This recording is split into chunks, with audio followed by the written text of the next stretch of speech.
Greetings from Goa, honey. And we're just getting ourselves berthed here. At the moment, I think we're at an angle to where we're supposed to be. So we're slowly getting ourselves settled in. It's not exactly picturesque right here, but hopefully the rest of the town, or at least the part of the town that I'm going to, is going to be of some interest. So we'll see how it goes. In the meantime, got to enjoy this sunrise. Well, okay, never mind. You can't see much of it again. But trust me when I say it's there, it should be kind of obvious. Anyway, I'll talk to you later. Got to get myself finished preparing between breakfast, getting dressed, and checking up on a few other things. So I'll talk to you later. Take care. The guy at the gate is a smart aleck after my own heart. I was going to say, what's your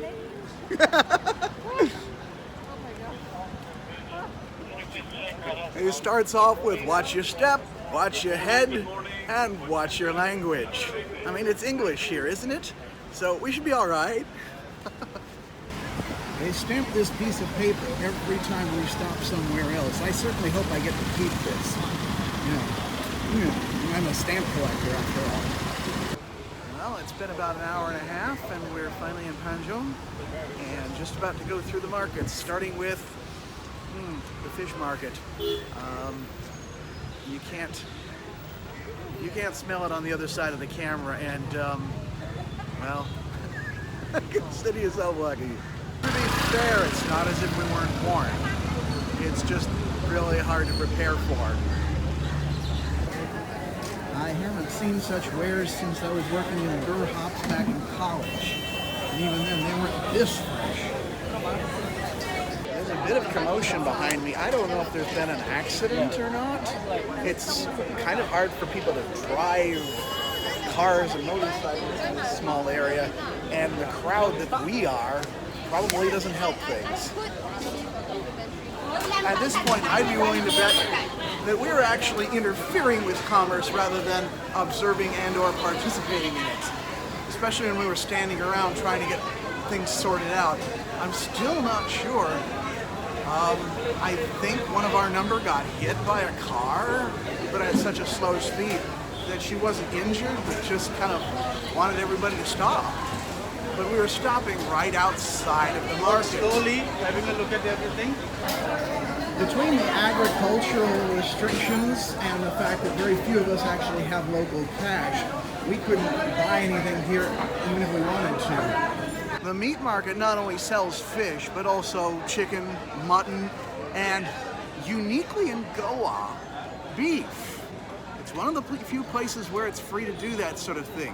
I was hearing when we were in the drive in Kerala about how a Muslim got lynched for eating beef at one point in recent memory, I guess, in the guide's memory anyway.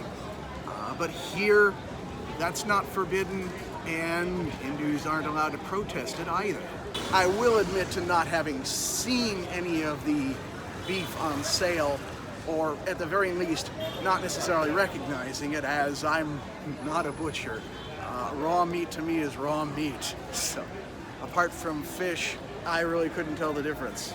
Once outside of the meat markets, though, there are actual stalls set up for various other wares, especially bakeries, since this is Portuguese territory, or was for the longest time. There is a long-standing tradition of bread making. However, again, since I'm short on local currency, there's not a whole lot I can do here.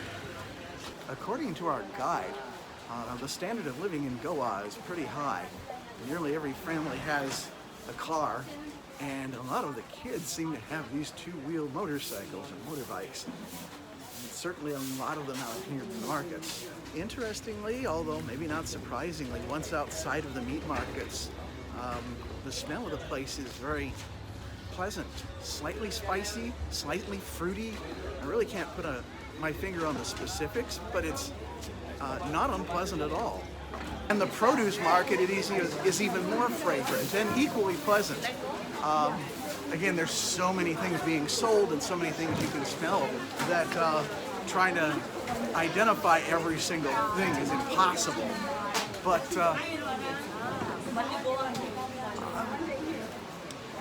picture your average, high-end grocery store, and then dial it up to about 15, and you'd be pretty close. Upstairs at the market, you can see some of the area being covered back down there. In some ways, this is kind of like that one place in Singapore, except rather than being, mostly a food court and other things, this is definitely more up here dry goods, and down here the produce market, which is really quite enormous, all things considered. This isn't even your average supermarket produce section will not compare to this. I have to keep trying to do the math in my head when I'm looking at prices here. And although, it's kind of pointless as well because I don't have the cash at the moment. I would like to find a cash point and see what I can do. But at the moment, I'm kind of at a loose thread. Everything's a few steps up here, a few steps down there, right turn here and left turn there, and it's easy to get turned around here. And then it opens up over here, and I don't know if you can see it or not, or if the camera's even going to adjust to it. No, probably not. This is the city below me. Our guide warned us that it wasn't a big city, even though it's the capital of Goa. But it's not exactly a small town either. So, it's quite something. Though what exactly it is, I'm not sure.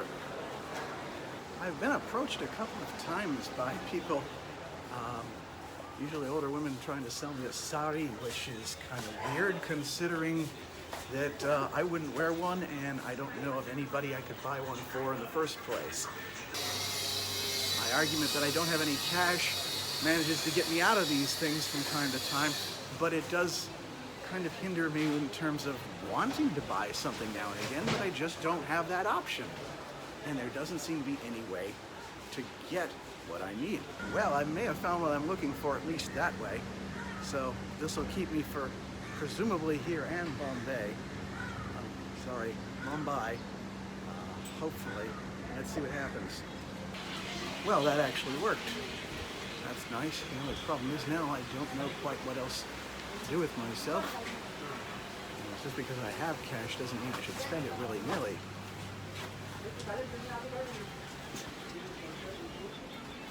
Still, it's nice to have it just in case something strikes one's fancy, Did spot something that Daniel might have approved of, but it was the wrong size, and so that'll have to go by the boards.